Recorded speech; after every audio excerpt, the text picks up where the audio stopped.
Hey, happy Friday, everyone. In today's video, I'm going to speak about a connection between professional basketball players and our Uvaro grads. As I was watching Demo Day yesterday and then watching the Raptors win a ridiculous game last night, it struck me that there's some interesting parallels. So I'm going to talk a little bit about the deliberate practice. Before I do, though, a couple of housekeeping ones. Number one, if you got to this video from our email distribution list, there's a link in that email to a press survey. If you've already filled out the survey, thank you so much. The comments, the anecdotes, the data have been so helpful. We're looking to flesh out a couple of more stories. So if you could take a couple of minutes to fill out that survey, it would be a huge boon. So thank you for that. Secondly, for those in the Uvaro network, I wanted to share that we're making a change to our weekly happy hours. For those that recall, we started the happy hours earlier in the spring when everyone started entering work from home, lockdowns, and figuring out what this new social distancing environment was like. What we've seen is that the needs of our community have changed over the following months, and as lockdowns are easy and people are getting back out, this is the right time for us to revisit the purpose of those happy hours. So you're going to see us discontinuing those. We've got one more week of them, but then we're going to instead start rolling out some other events and ways for our alumni and our students to connect, collaborate, and share best practices. So you'll see some evolution there. But back to the topic at hand, deliberate practice. So yesterday during Demo Day, I saw a number of skills mastered, objection handling, pricing, presentations, but one trend that was consistent throughout was it was really clear that all of the contestants had mastered the idea of deliberate practice. And as I was thinking about that and watching the basketball game, it struck me that you read all these blog posts, all these comments about how professional athletes, successful chess players, experts in their field mastered that idea of deliberate practice. And you may have even read books. Malcolm Gladwell popularized that idea of the 10,000 hours. And you may have even dug into the research behind that.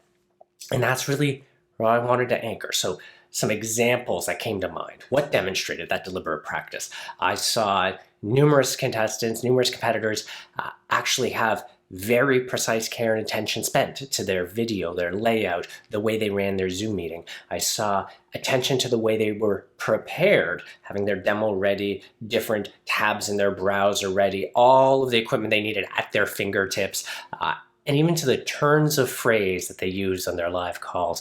Content we've clearly discussed in the classroom, but to be able to pull it out in the moment with the pressure of the judges and the evaluation, things like using the phrase, in the ideal future. So painting that idea, or digging in with the discovery calls to dig a problem, a hole that fits your solution, or even specific phrases like, well, let's not focus on the price, let's look at the cost, or, and even if this doesn't work out, we'll part as friends, using the right phrases in the moment, all of these. It was a level of polish and excellence that can only come from either exceptional deliberate practice or years of experience. And that's the key insight. Deliberate practice lets you condense the experience requirement that jobs often have. Now, there's a big difference between just throwing hours at something and doing deliberate practice. If we use that NBA analogy, you could go out and shoot several hundred hoops and maybe not necessarily improve. But if you follow the same methodology that a lot of the stars do around breaking the game down into individual steps, breaking the process down and then refining individual ones, you'd see a world of difference. Likewise, if you were to accept a sales role and just make 100, 200, 300 sales calls, you might see some improvement. But if you do what we're seeing our grads do and our students do in class, break down the individual parts and then practice each one with the eye on improvement, you'll improve much more quickly.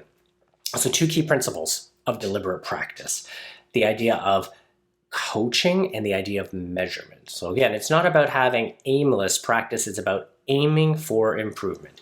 So one key lever, coaching, looking for those who have done this before, evaluate the specific actions that you're performing. So again, not looking at you as a whole sales rep and saying, what feedback can you give?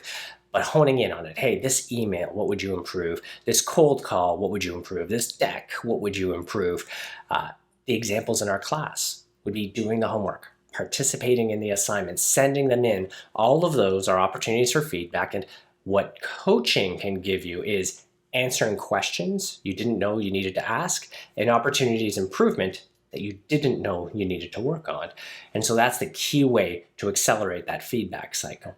The second key element is measurement. So again, it's not just about putting in the time, it's about measuring the objective. That basketball analogy, it'd be, the number of times you make the shot. Are you making it 25% or 40% or 50% from a given spot on the court? In our environment, in our work, it's things like how many of your cold calls actually turn into conversations, how many of your emails get opened, how many of your emails get replied to, each of those individual measurements, and actually holding yourself accountable. Now, the key ways to do that are you can use systems and tools that do it automatically, or you can be meticulous yourself. And that's where I wanted to hone in on, because that doesn't need a company to have invested in tools. You can just do that. It can be a scrap of paper, a legal pad, a note that you keep open on your desktop. And so one example, we have an intern on one of our projects who has been meticulous in reporting every day. Calls made, connects made, reactions, disposition, the results. He has set not just an incredible example for his team, raising all of their game, but as a result also just landed a new role at that company. And just such an incredible success story, joining them as their first sales rep. And a large part of it was holding himself accountable to continuously improving and sharing those results. So for you in your assignments and in your work, tracking your activities and how you're working them. So some good examples would be, are you reaching out to people on LinkedIn versus others on email, and which has better conversion rates? Are you speaking about new features, or are you speaking about new pricing in your outreach, and how those convert? How you choose to personalize, talking about their company or talking about something that they've shared personally. That idea of continuously improving is going to help you not just master the fundamentals, but really, truly excel. Again, that idea of deliberate practice isn't just about putting in the hours. It's about being deliberate and intentional in how you improve. And if every day as you're working on them, you bring that growth mindset, you're going to see such a rapid growth, rapid development, like we saw on Showcase last night at Demo Day. And you'll see that continue throughout your career. So I wanted to take a moment to reflect on that. Congratulate again everybody who made Demo Day. I've shared in that email a couple of blog posts about deliberate practice, which hopefully will help out. But if you ever want to chat about it or talk about how we fold that idea into our curriculum, I'm always happy to. So again, we are making those changes to Happy Hour. If you have a couple of minutes to fill out that press survey, we'd really appreciate it. Good luck with all the practicing and improvement, and happy selling. Ciao.